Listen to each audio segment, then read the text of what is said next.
In the heart of West Africa, a nation called Burkina Faso struggled under the weight of corruption and chaos. The people had grown tired of broken promises, empty speeches, and leaders who cared more about their wealth than the welfare of their citizens. Amid this turmoil, one man began to rise. His name was Ibrahim Traoré. He wasn't born into power or privilege. Instead, he came from humble beginnings, shaped by hard work and determination. Ibrahim joined the military at a young age, driven by a desire to serve his country. Over time, his quiet dedication set him apart from others. Unlike many officers who sought fame or fortune, Ibrahim focused on doing what was right. He earned respect not through loud declarations, but through actions that spoke louder than words. His colleagues admired him for his honesty, while ordinary citizens saw in him a glimmer of hope, a leader who might finally bring change. But Burkina Faso was no stranger to trouble. For years, the nation faced challenges that seemed insurmountable: poverty, insecurity, and divisions within its own government. Leaders came and went, each promising reforms but delivering little. Corruption ran deep, with powerful individuals siphoning off resources meant for schools, hospitals, and roads. People felt abandoned, their dreams crushed under the weight of betrayal. As Ibrahim climbed the ranks, he became increasingly aware of these issues. He saw how greed poisoned the system, leaving the most vulnerable to suffer. But instead of turning a blind eye like so many before him, he chose to act. At first, his efforts were small, standing up against unfair practices within his unit, speaking out when others stayed silent. But they didn't go unnoticed. Word spread about the officer who refused to compromise his values, even when it cost him promotions or favors. Meanwhile, tensions simmered beneath the surface. Some high-ranking officials grew uneasy as Ibrahim gained popularity. They feared losing control over the very systems they exploited. Whispers of dissent began to circulate among certain groups within the government. These men and women, blinded by selfishness, plotted ways to maintain their grip on power. Little did they know, their schemes would soon collide head-on with Ibrahim's unwavering resolve. The stage was set for a clash between two opposing forces, those who sought to protect their personal interests at any cost, and one man determined to restore dignity and justice to his homeland. As rumors of betrayal reached Ibrahim, he remained calm, knowing that true leadership wasn't about avoiding conflict, it was about facing it head-on. What happened next would test everything he stood for and leave an indelible mark on the history of Burkina Faso. This story is not just about politics or power struggles. It's about courage, integrity, and the enduring spirit of a nation yearning for change. And at the center of it all stood Ibrahim Traoré, a man whose steady hand and unshakable principles would soon inspire millions. As Ibrahim Traoré continued to rise in prominence, his growing influence began to cast a shadow over those who thrived on corruption and deceit. Among the elite circles of power, whispers grew louder, whispers of fear, envy, and resentment. For years, these individuals had manipulated the system to line their pockets, exploiting the nation's resources while ignoring the suffering of its people. But now, with Ibrahim gaining popularity, they saw their privileges slipping away. At first, the conspirators tried to dismiss him as just another ambitious officer, someone who would eventually fall in line or fade into obscurity. But as his reputation for honesty spread, they realized he posed a real threat. Ibrahim wasn't interested in playing their games. He wanted to dismantle them entirely. His refusal to participate in shady deals or look the other way when injustices occurred made him a dangerous figure to those clinging to their ill-gotten wealth. The conspirators were not ordinary men. They held positions of authority, wielding significant influence over key sectors of the government. Some were military leaders, others were politicians, and a few even had ties to foreign interests eager to exploit Burkina Faso's instability. Together, they formed a secretive faction, meeting in hidden locations late at night to plot their next move. Their goal was clear: stop Ibrahim Traoré before he could disrupt their carefully constructed web of corruption. Their plan took shape slowly, like a snake coiling before striking. They knew that outright confrontation would only make Ibrahim a martyr, so they decided to strike from within. Using their connections, they planted false rumors about him, accusing him of seeking personal glory and betraying the very ideals he claimed to uphold. These lies spread quickly, sowing doubt among some of his supporters. At the same time, they began recruiting allies within the military, promising promotions and financial rewards to anyone willing to turn against Ibrahim. But betrayal is a fragile thing, and cracks soon appeared in their scheme. Not everyone was willing to join their cause. Some officers, inspired by Ibrahim's integrity, quietly passed information about the conspiracy back to him. Others, though fearful of retaliation, refused to take part in what they knew was wrong. Still, the conspirators pressed on, convinced that their combined power would be enough to crush any opposition. What they failed to understand was that Ibrahim was no ordinary leader. He had spent years building trust, not just with his peers, but also with ordinary citizens. The people of Burkina Faso saw through the lies being spread about him. Instead of turning against him, they rallied around him, holding protests and demanding justice. This groundswell of support gave Ibrahim strength, reinforcing his belief that he was fighting for something far greater than himself. Meanwhile, the conspirators finalized their plans. Under the cover of darkness, they prepared to seize control of strategic locations across the capital city.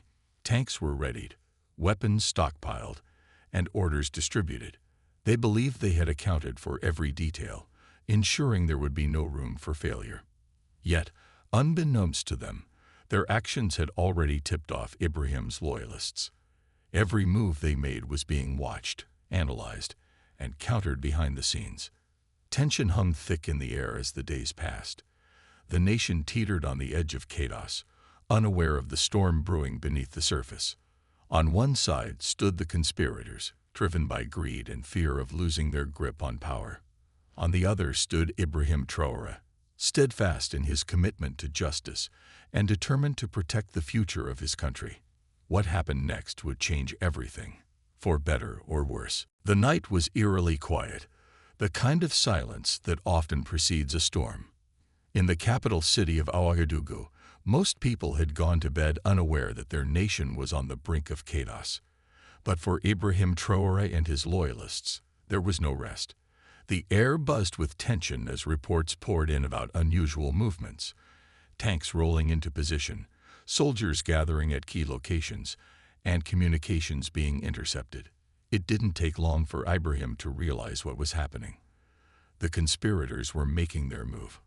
Under the cover of darkness, the traitors launched their coup attempt. Armed vehicles surrounded government buildings, cutting off access to anyone who might oppose them. Strategic checkpoints were set up across the city, manned by soldiers loyal to the conspirators. At first glance, it seemed like a flawless operation. The conspirators believed they had caught Ibrahim off guard, leaving him vulnerable and powerless. They even spread word that he had been captured or killed, hoping to crush morale among his supporters before resistance could form. But Ibrahim was not a man easily cornered, even as chaos erupted around him.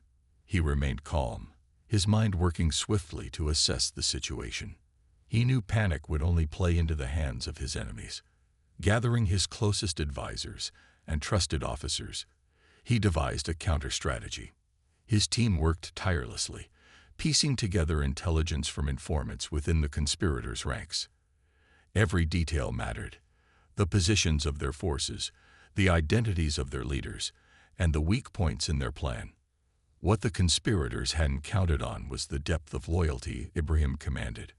Many soldiers initially aligned with the coup began to question their orders when they realized the true nature of the plot. Some refused to participate altogether, while others secretly reached out to Ibrahim's camp, offering critical information. These acts of defiance gave Ibrahim an edge he desperately needed. Using this intel, he ordered targeted strikes against the coup leaders' strongholds, catching them off guard and forcing them to retreat. As dawn approached, the streets of Ouagadougou became a battleground. On one side stood the conspirators, clinging to their fragile grip on power. On the other stood Ibrahim and his loyalists, fighting not just for control but for the soul of their nation. Gunfire echoed through the city and smoke filled the air.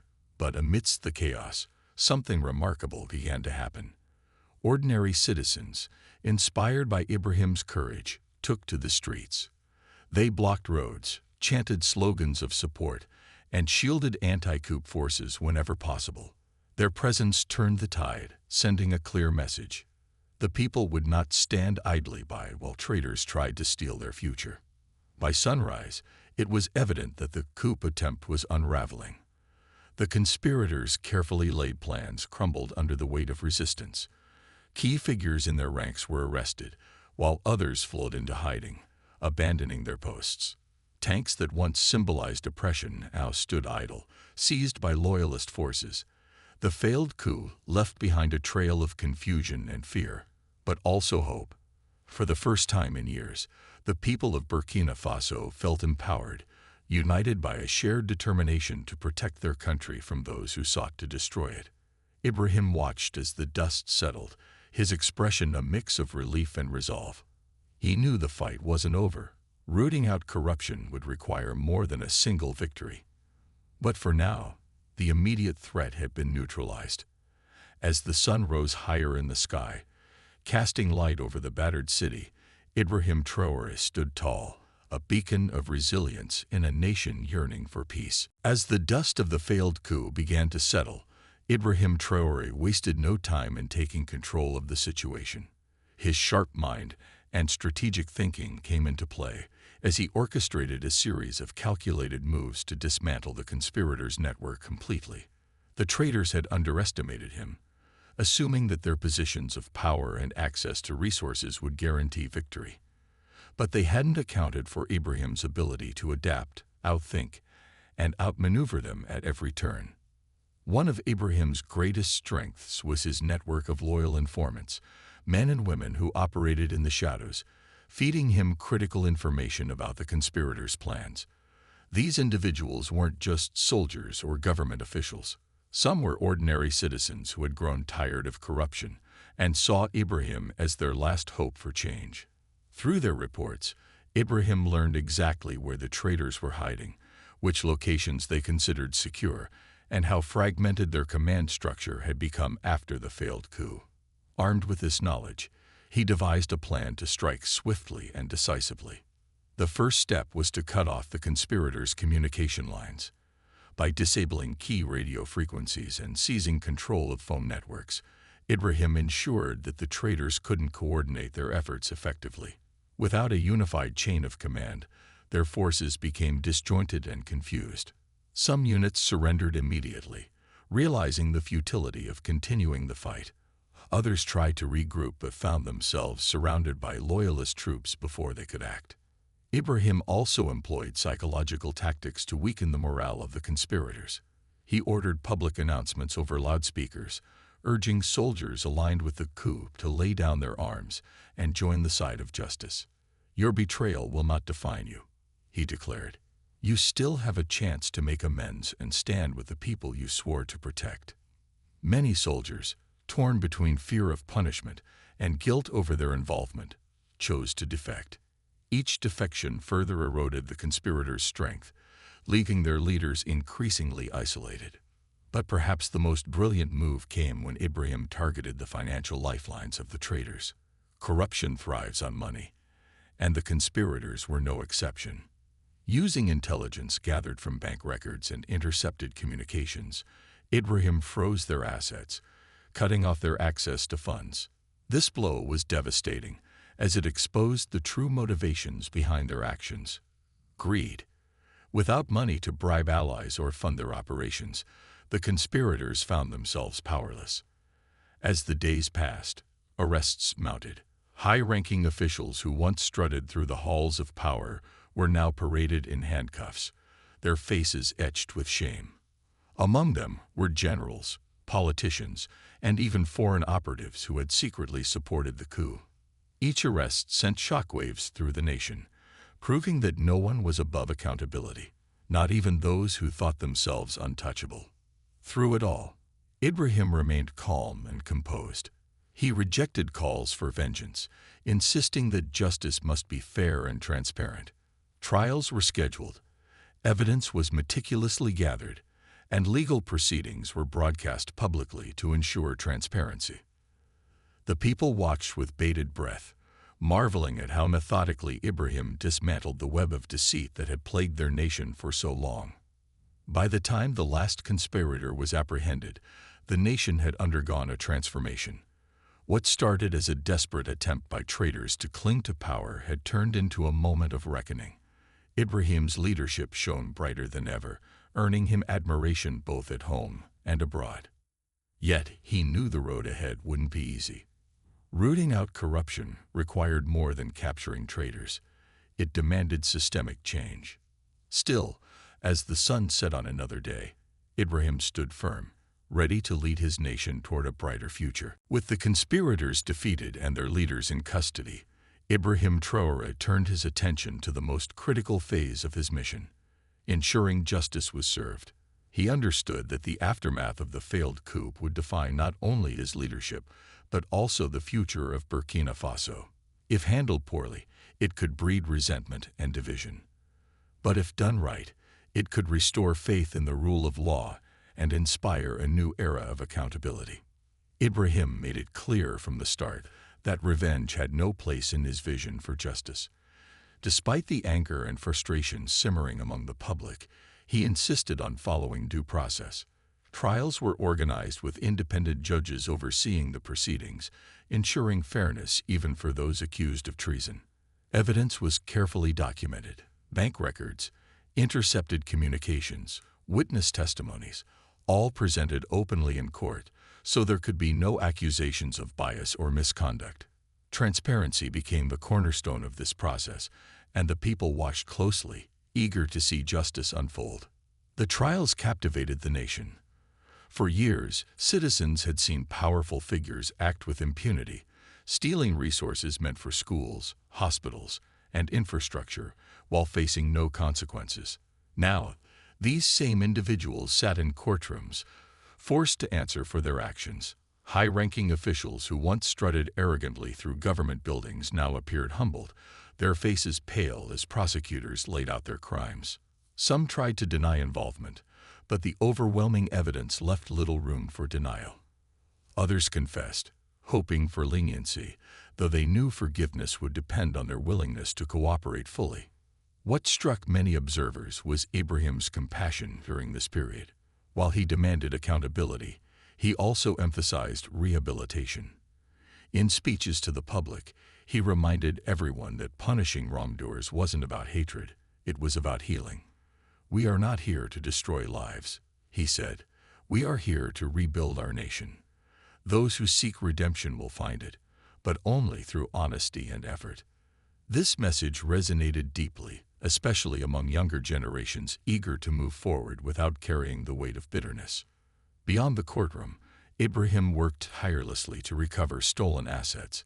Billions of dollars had been siphoned off by corrupt officials, stashed away in foreign accounts or hidden under false names. With international cooperation, investigators traced these funds and began repatriating them to Burkina Faso. The recovered money was earmarked for urgent needs: building new schools, repairing roads, and improving healthcare facilities. Seeing tangible results gave people hope, reinforcing their belief that justice wasn't just an abstract concept, it was something that could directly improve their lives. Public sentiment shifted dramatically during this time. Initially, there had been calls for harsh punishments, even executions for the traitors. But as the trials progressed and transparency prevailed, anger gave way to reflection. Citizens realized that true justice wasn't about vengeance. It was about creating a system where corruption couldn't take root again. Ibrahim's steady hand guided this transformation, earning him widespread respect both at home and abroad. By the time the final verdicts were delivered, the nation felt lighter, as though a heavy burden had been lifted. The conspirators faced sentences ranging from prison terms to community service, depending on the severity of their crimes and their willingness to make amends. Some expressed remorse, vowing to dedicate their remaining years to serving the country they had once betrayed. Others remained defiant, clinging to their arrogance until the end. Regardless, the message was clear. No one was above the law. Not anymore. As the chapter closed on the trials, Ibrahim stood before the nation once again. His voice carried a mix of pride and resolve as he addressed the people. "Today, we have taken a step toward a brighter future," he declared. "But let us not forget that justice is not a destination. It is a journey. Together, we must remain vigilant, united, and committed to building a nation we can all be proud of." For the first time in years, the people of Burkina Faso dared to dream of a better tomorrow. And at the heart of that dream stood Ibrahim Traoré, a leader who had proven that integrity and fairness could triumph over greed and betrayal. The day of the parade arrived, and the streets of Ouagadougou buzzed with anticipation. It wasn't just any procession. It was a symbolic moment meant to mark a turning point in Burkina Faso's history. Ibrahim Traoré had planned this event carefully, ensuring it carried a message of accountability, unity, and hope. The captured conspirators, now stripped of their titles and privileges, would be marched through the city, not as a spectacle of humiliation, but as a powerful reminder that betrayal of the people's trust would never go unpunished. Early in the morning, crowds began to gather along the parade route. Families brought children perched on their shoulders, elders leaned on canes, and young activists held banners with slogans like "Justice for All" and "No More Corruption." Vendors sold snacks and flags, their voices mingling with the chatter of excited conversations. The atmosphere was electric, a mix of celebration and solemnity. People weren't there just to witness an event. They were there to participate in something bigger than themselves, a collective reclaiming of dignity. As the procession began, the sound of drums echoed through the streets, setting a rhythmic beat that seemed to pulse with the heartbeat of the nation.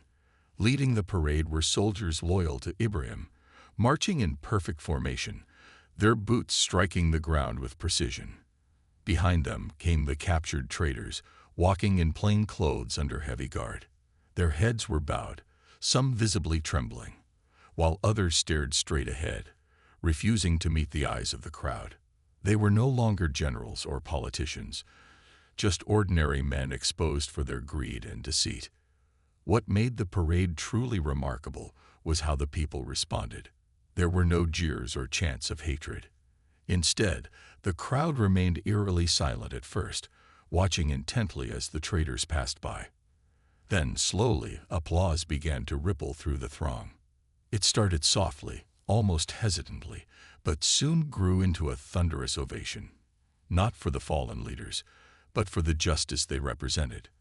People clapped not out of anger, but out of relief, knowing that this moment signaled the end of an era defined by corruption and abuse of power. At several points along the route, performers acted out skits depicting themes of integrity and resilience.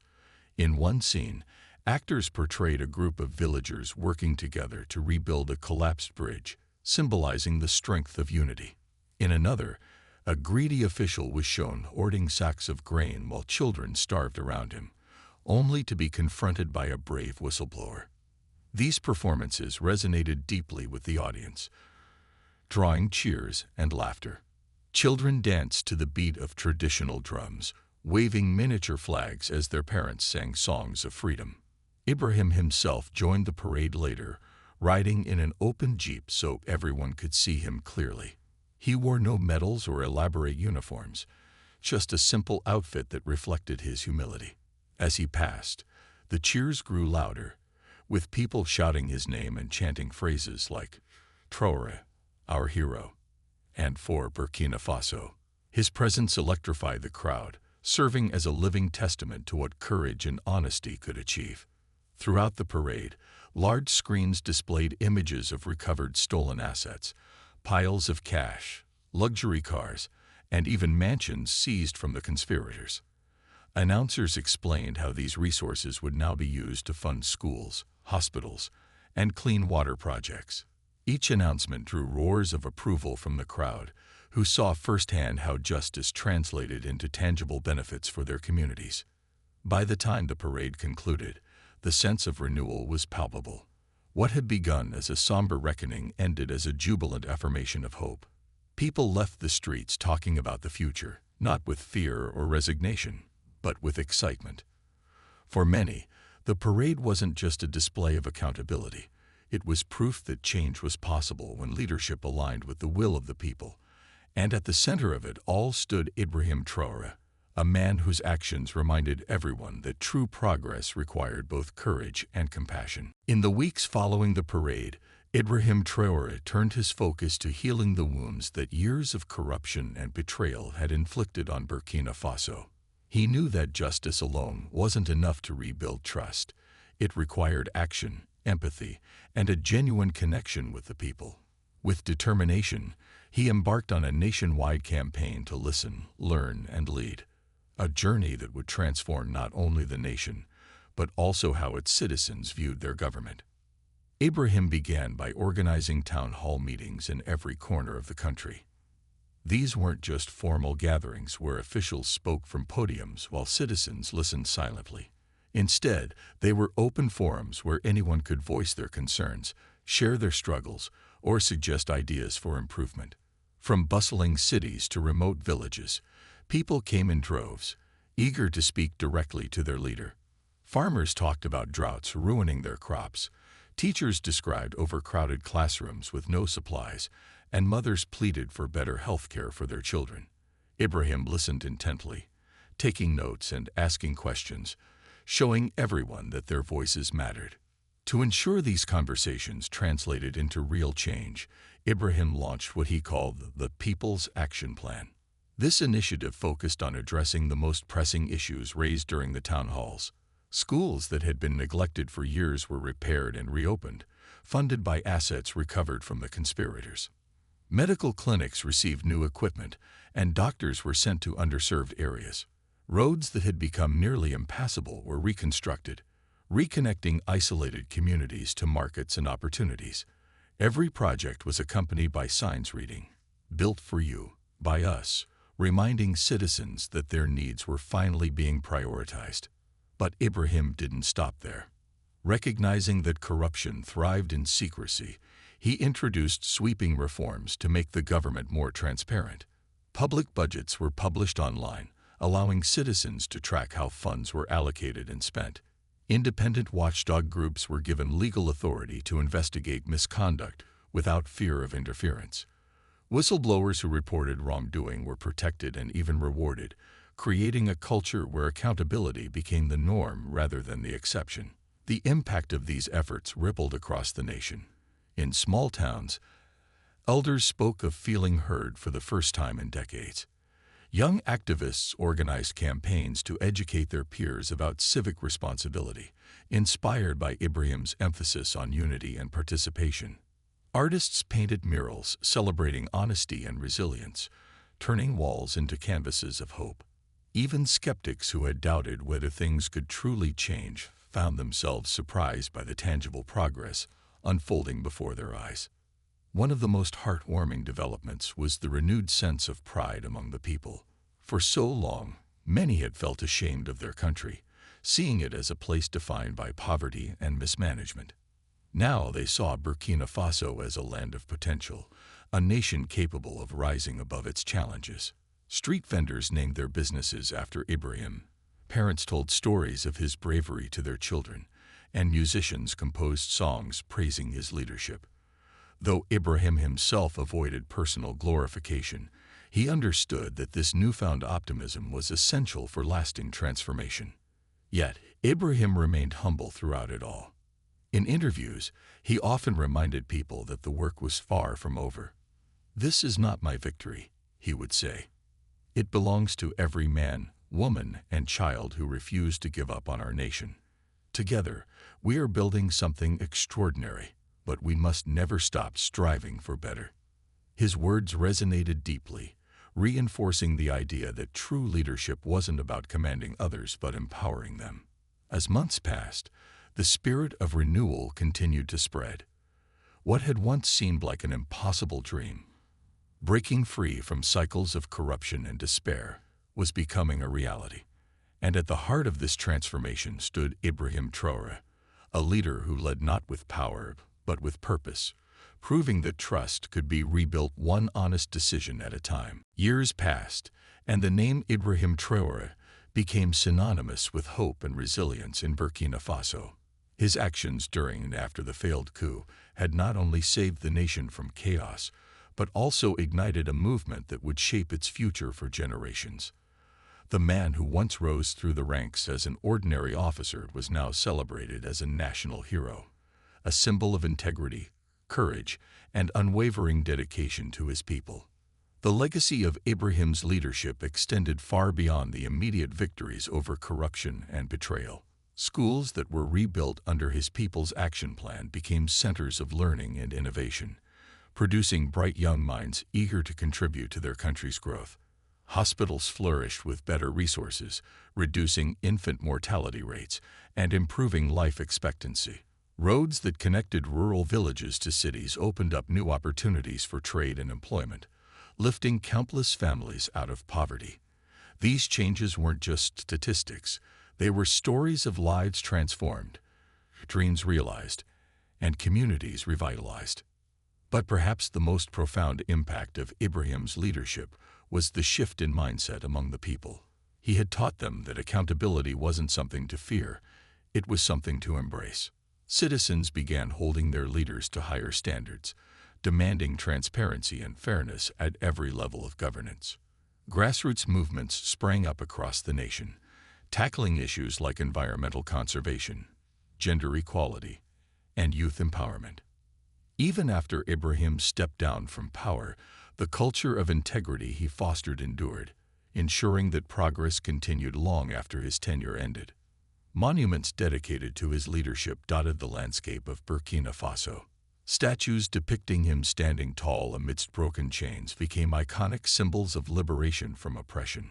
Streets, parks, and public buildings bore his name, serving as constant reminders of what one person could achieve when driven by selflessness and vision. Songs about his bravery filled the airwaves, sung by children and elders alike. Artists painted murals celebrating his humility, while poets penned verses honoring his steadfast commitment to justice. Yet, despite all the accolades, Ibrahim himself remained grounded. When asked about his legacy, he often smiled and said, "I am just a servant of my people. If I have done anything worthwhile, it is because they stood beside me every step of the way." This humility endeared him even more to the nation, proving that true greatness lies not in seeking recognition, but in uplifting others. As time went on, Ibrahim's story inspired not only Burkinabés, but also people around the world. Leaders from other nations visited Burkina Faso to learn how such transformative change had been achieved. Scholars wrote books analyzing his methods, highlighting how he combined strategic thinking with compassion to navigate crisis. Activists cited his example as proof that courage and honesty could triumph over greed and division. Even today, decades later, the lessons of Ibrahim Traoré's leadership continue to resonate. In classrooms, teachers tell his story to students, encouraging them to dream big and stand firm in their values. In town squares, statues of him stand tall, surrounded by flowers left by grateful citizens, and in the hearts of millions, his name remains a beacon of hope, a reminder that no matter how dark times may seem, light can always prevail when guided by integrity and unity. Burkina Faso, once plagued by despair, now stands as a testament to what collective effort and principled leadership can achieve. It is a nation reborn, not perfect, but proud. And at the heart of its story lies Ibrahim Traoré, a man who dared to believe in a better future and inspired an entire country to build it together.